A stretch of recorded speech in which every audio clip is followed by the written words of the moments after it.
Hi everyone, today we'll talk about how to fix or how to solve Roblox entry print not found. To know how to fix or how to solve Roblox entry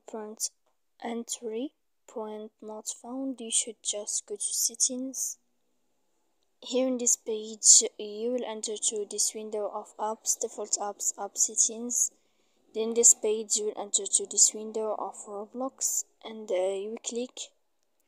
Here in this page of app info, we click on force stop and we click OK.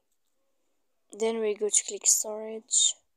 After that we click clear cache, and in the end of all these steps, then you can turn off your Wi-Fi. So please don't forget to support us by like and subscribe. See you next time in another video, and thank you for your attention and your watching.